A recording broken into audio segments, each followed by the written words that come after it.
Hey everybody, welcome to the show. I'm not gonna lie, I'm a little bit scared about this episode because I didn't plan this. I don't control the weather, but it is actually nighttime right now while I'm recording this, and it is storming bad outside. Like thunder, loud thunder, lightning coming through the windows, pouring down rain, and this topic I regret. I regret for today. I want to learn about it. This was not the best idea tonight. So anyway, hey, again, thanks for being here. And the best way to know that you're here, well, there's actually 3 ways. 3 ways are great.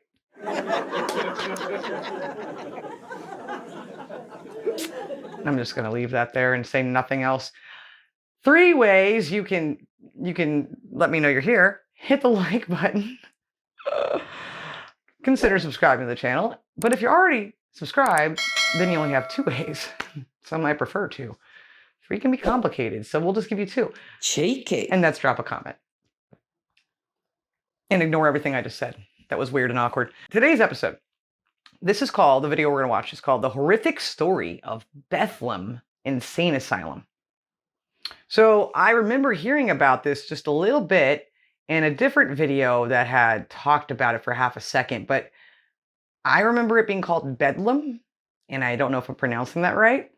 And I think it's the same. I'm pretty sure it's the same place. Pretty sure. So I don't know why the name changed. I don't know anything about it. Let's be honest. That's why I'm here, right? But I did want to learn about this. I want to learn about this place. The Horrific Story of Bethlem Insane Asylum. Is this the first insane asylum ever? I don't know. I think it might be. I want to find out. I'm at one of the most historically significant mental health hospitals in the English-speaking world, with a history of over 700 years. Oh, wow. I'm also kicking off a revival of an old Plainly Difficult series, Strange Places. Well, it's pretty cold today, so without any more delay, let's go back to John in the studio. It is 1946, and a brilliantly atmospheric B-movie horror is released. It will go on to lose RKO money at the box offices. The movie is called Bedlam. Boris Karloff was in that. In a fictionalised mental asylum based on one of many British society's fears. That is, going to Bethlem Hospital. The hospital would become the very name to describe madness and chaos, weaving itself into the fabric of popular culture, with countless poems, dramas and literature works inspired by the Institute. For those who entered, many never returned. The hospital represented a dumping ground for some, torture for many, a caring institute of treatment for others. The location of this hospital would change several times. With each move, the method of treatment would also develop from essentially locking up people away for good to a more human approach to mental health. This Strange Places history spans all the way back to the Middle Ages. Today, we're going to peek into Bethlem Hospital. Welcome to Strange Places, a revived Plainly Difficult series. I'm a little freaked out. Not gonna lie. Mental health is a story as old as time. So long as we've had brains, we've been susceptible to disease and disorder. Right. Needless to say, the way humans have dealt with mental health conditions have varied throughout the years. Often written off, mental disorders were considered the work of the devil, and as such, those affected were ostracised. Throughout almost all of human history, we have had to ponder the question: what to do with those in society who have struggled with ailments of the mind? Not that. But although Bethlem's history is intertwined with the treatment and containment of the mentally ill, the hospital's beginnings were actually very much different. So, just really quickly, the only reason it was called Bedlam was because of the movie? So it was never actually named that then, I'm guessing. Interesting. Early beginnings. Our story starts in the year 1247 in the city of London. Of course it More does. specifically, Bishopsgate, which is around here on an ancient map. Shit. And it's kind of near the location of modern-day Liverpool Street. Goffredo di Prefetti, the bishop-elect of Bethlehem, was given a piece of land for the use of collecting alms. What? Basically money and material donations for the Crusades. I thought he said arms. To the Church of... Did you think he said arms, or was that just me? And apparently other people, but did he not say he said arms? Of Bethlehem was given a piece of land for the use of collecting alms, basically money and material donations for the Crusades. I'm lost. It was obedient to the Church of Bethlehem, and along with taking collections, it would also house the needy. In medieval parlance, the priory would be considered a hospital, Okay. but this is pretty different from the modern interpretation of the word. Right, I'm sure It was is. pretty much a charity home for the poor, ill and needy. As we know, hospitals would end up focusing more on the ill as time would go on. But this period of medieval history, it was just a form of religious housing.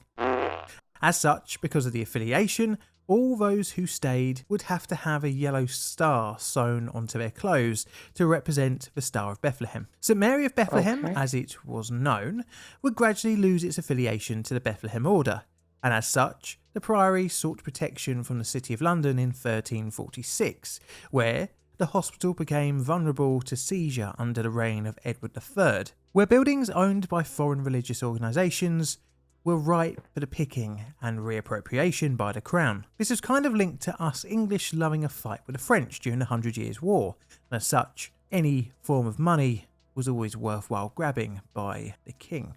At some point along the way, the hospital would lose its original name, being called Bethlem, which How does that was happen? pretty much a bastardisation of Bethlehem.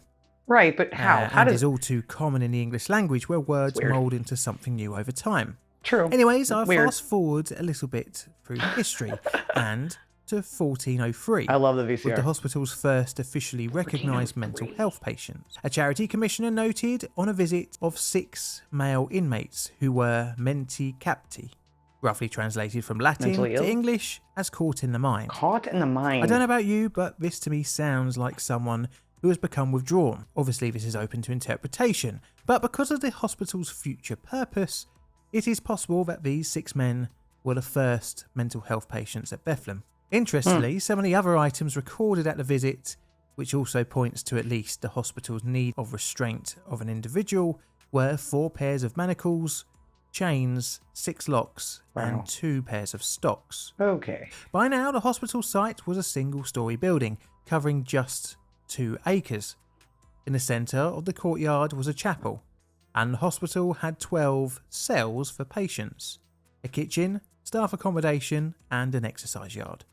Okay. But sadly, there wasn't much in the form of treatment for the hospital's, as they were called, inmates. Due to the religious links, there was lots of Bible reading and looking for the sin that caused the condition. It was thought that corporal punishment could cure some conditions, while isolation was thought to help a person come to their senses. Now, okay, so I get, I see, I think I'm understanding why the corporal punishment seemed like they're beating the demon out, maybe, I'm guessing.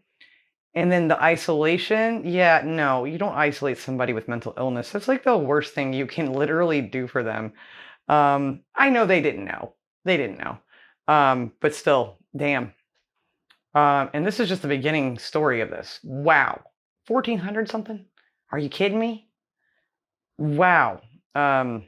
He didn't say if this was the first of its kind, but I would find it hard pressed to find another place before this.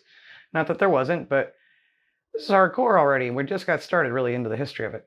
I'm going to fast forward a little more again here to one of the hospital's notable keeper physicians in 1619, because this is the first hint that the attitude was starting to form that the mentally ill needed specialist care. Hilkiah Crook was appointed under the encouragement of James VI and I. He was a specialist of sorts and much more qualified than his predecessors, who were largely skilled in anything but medicine, with one being a cloth maker before his 19-year tenure as a keeper of physicians. Wow. But Crook was different.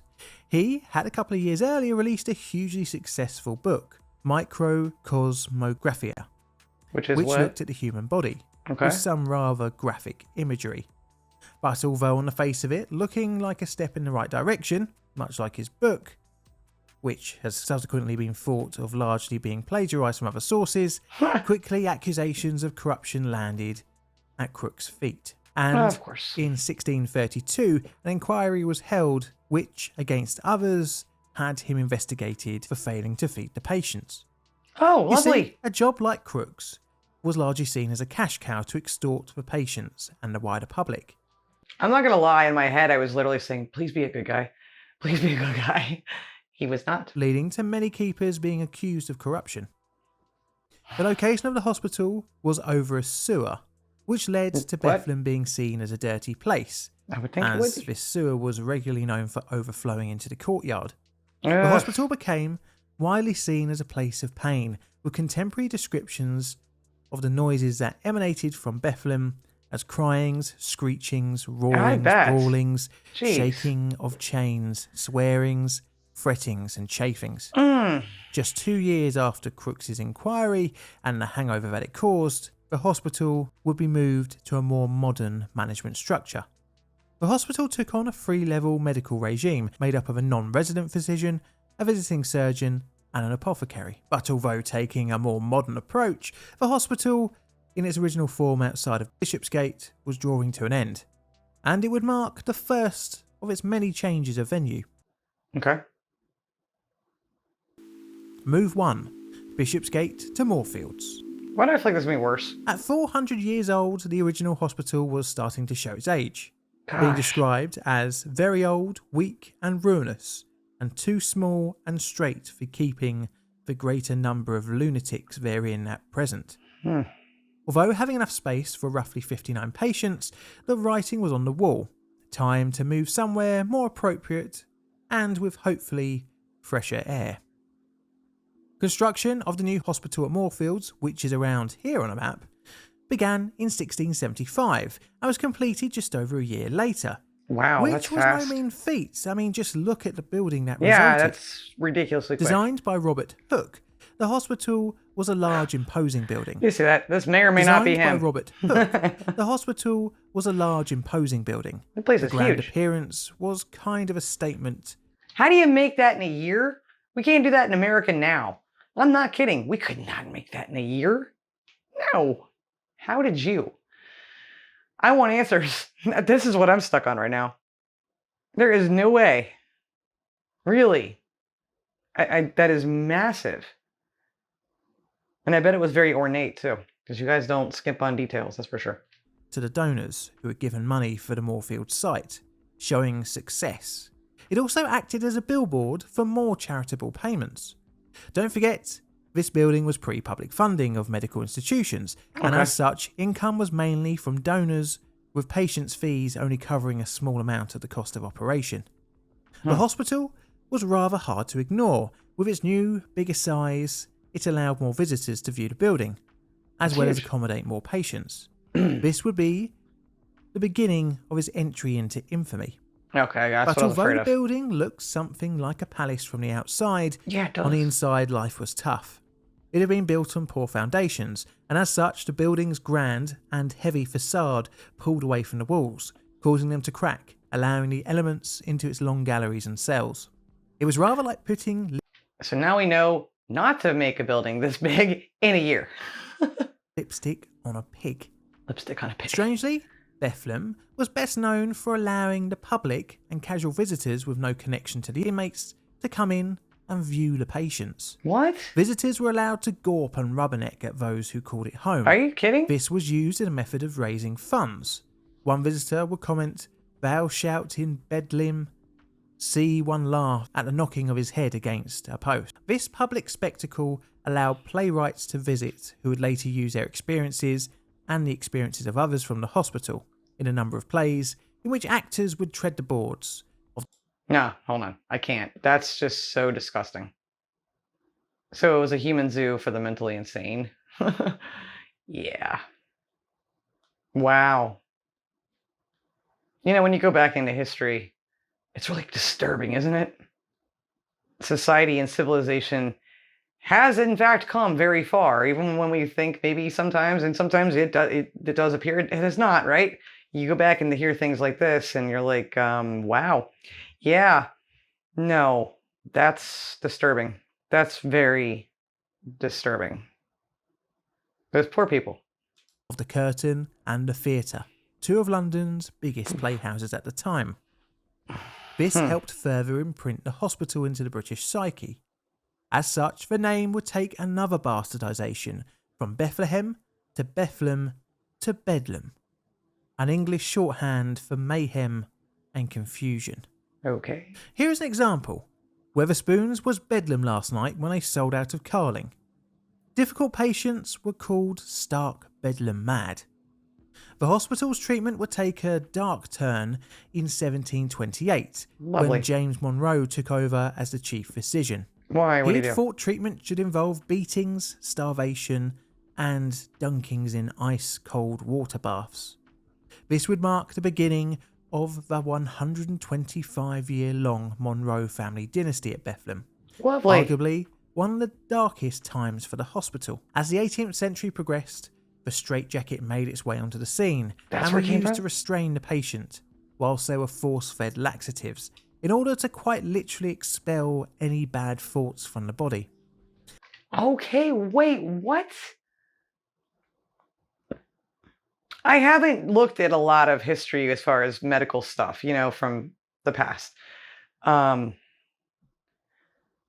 So this is all really new to me, and shocking. And really sad. It's just really sad. But I do have to ask a question that no one here would know, but the answer to it. But I just wonder, and I wonder if you wonder this too. I wonder if people that did things like this genuinely thought they were helping. Or I find that hard to believe in some ways, but in some ways I can kind of maybe, no, I can't say I could see it. I don't see it. I don't know how they could sleep at night, and actually think this was a good thing. I wonder if any of them actually felt like, this is wrong. This is evil. What I'm doing is bad. I bet they probably did not, because they wouldn't keep doing it. I don't know. I'm trying to make sense out of something senseless, and yet reminding myself these people did not know what they were doing. But on that basis, it should still feel wrong. I just don't understand that. Okay, sorry. In order to quite literally expel any bad thoughts from the body. Whew. Another rather popular treatment was bleeding and leeching, where incisions were made on the patient's body to allow the blood to flow out. I've heard of that. Treatment still focused around restraint and punishment for patient's behaviour. But the hospital yet again would be set for another move. A survey undertaken in 1791 would confirm the already apparent poor state of the building, when the governors were slapped with a £8,660 bill for repair. How much was that back then? This largely went ignored, necessitating another report in 1799, which deemed the building, much like how the patients had been, incurable. In 1803, the governors finally agreed on a project of rebuilding on a new site, and thus another move was required. Wow. A lot of moves. Move 2. St George's Fields.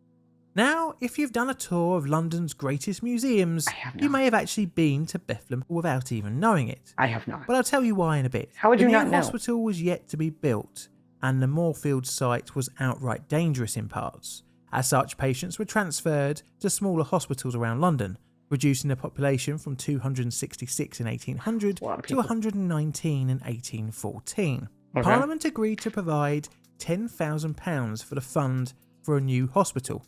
However, this came with the caveat that the Bethlem governors would provide accommodation for any soldiers or sailors of the Napoleonic Wars that had been deemed lunatics. A fair deal, I suppose. A site was agreed upon in St George's Fields in Southwark, South London, just a stone's throw away from the Elephant and Castle. The new building was in the neoclassical style, relying heavily on Hooke's original plan. The new architect, James Lewis, ditched the opulent facade in favour of a far more functional and medicinal appearance. It's like a The barn, hospital kinda. would be completed in Stables? 1815 after 3 years of construction, with the first 122 patients arriving in August. And over the coming years, the building would get overcrowded, necessitating extra buildings to be built at the site. Not surprised. Attitudes had become to move on from punishment to treatment at other asylums, such as the Quaker-run York Retreat. But Bethlem held on to the old method of restraint and religious coercion. I wish they hadn't. Bethlem operated largely without any outside inspections during the early part of the 19th century, but external oversight was eventually inevitable. I just have a quick question. I wonder if anybody here watching this have any ancestors that have been in this place. I'm just curious, and or any like firsthand knowledge of it around these time, any of these times, from accounts from family history or writings passed down. But I'm thinking probably not, because it doesn't sound like a lot of these people, if any. I don't think no one got healed. Let's just call that what it is, clearly. But how many people just died here? Did they ever let them go? I'm guessing not. So I don't know there if my question then would make any sense. But if so, would be interesting to know. This came along in 1853, when Bethlem's exemption from outside inspection ended. The last of the Monroe dynasty, Edward Thomas Monroe, had left in 1852, heralding the era of the resident physician. With the departure of Monroe, treatment started to move towards non-restraint for the average patient. Okay. This was known as moral treatment. Well, that's better. Outpatient treatment began as well roughly around the same time, creating the first such method of care in the UK. Okay. But be under no illusion that it was a treatment utopia. Although better than just straight up torture, treatment was still pretty harsh by today's standards. Well, I'm sure. Patients were often classified as idiots still, but birds were kept in cages to allow interaction with animals, and even some found their stay at the hospital as not too unpleasant. Padded cells were still employed, along with padded clothing, but were used as sparingly as possible. Sedatives such as paraldehyde and hyoscine were introduced in the 1880s, and warm water bathing was a common treatment, with patients being required to spend up to 8 or 9 hours a day in the bath. The hospital moved towards aiming to treat inpatients for only around a year, with other arrangements being needed if longer term treatment was required. There was a small incurable wing provided, which would house some inpatients for the long haul. That's nice. There was an entertainment hall which was opened in 1892, and the galleries resembled more of a holiday retreat hotel. In addition, there were outside activities such as bowls. But a story as old as Bethlem would start to develop towards the early part of the 20th century. Yes, it was time to move again. Oh yes, I should also say that the St George's Field site is actually the same building that the Imperial War Museum lives in. Huh. Haven't seen that yet, but I've been wanting to look at that soon. That's interesting. Did you know that? That's what I think you meant about a third move to a sunny... You've been there, but maybe not have known. Did you know that? You probably knew that. That's fascinating. Southern corner of London. Well, we are now back here, on the boundary between Croydon and Bromley, and the hospital's current location, which is around here on a map. This would bring Bethlem to the countryside. Well, at the time it was in the 1930s. Okay. And would encompass a more modern villa-style building system, with multiple separate wards, each having their own kitchen and other facilities. The new site would welcome a more modern approach to treatment, although the hospital would see electroconvulsive therapy and insulin shock therapy. In 1948, the hospital would be incorporated into the NHS and would follow the more talking therapy and medicinal approach, more familiar to today's mental health treatment. The hospital has still been a bit of a source of controversy in recent years, as there have been a couple of fatalities during restraint. Now, the current hospital covers quite a bit of ground, which is good for taking long afternoon walks, and incorporates a secure wing, as well as the natural psychosis unit. Now, if you're ever in this part of the world, I highly recommend going to the Museum of the Mind, which is built inside the hospital, as this is a fascinating place to visit and learn about the history of mental health treatment in the UK. Well, that was a lot. Wow. And I know there was a lot that he didn't tell us about other forms of treatment. And this is, of course, not just the UK that was doing this, this type of stuff. And this was the world, right? With mental health. Still lots of places that treat people cruelly, to put it nicely. What a place. If you have seen that movie, Bedlam, with Boris Karloff, I actually love old black and white films. They're my favorite genre of film. I've actually not heard of that one, surprisingly. But let me know if I should watch it. I don't even know if I can find it I'll have to check, but I'd be curious. The War Museum, huh? Huh. I thought that was quite interesting. I mean, and it looked like they didn't really change much of that. So that's a pretty old building. Then again, it's the UK, of course it is. But I really did learn quite a bit here. And again, I'm really glad to not have lived then, right? For many reasons. You guys, hit the like button if you like the content on the channel and consider subscribing. And, you know, if you've been to the current place, I'd like to know. If you've been to the museum he was talking about at the end, I would be curious to go there myself and see that. I think that would be quite fascinating and definitely educational. So, hey, thank you so much for watching this episode and thank you for your support for the channel. It means a lot to me. And I hope you learned something today too. And if you did, share it in the comments. I'll see you on the next episode, guys. Until then, and as always, please love like Jazz and be as strong as Tyson. Bye.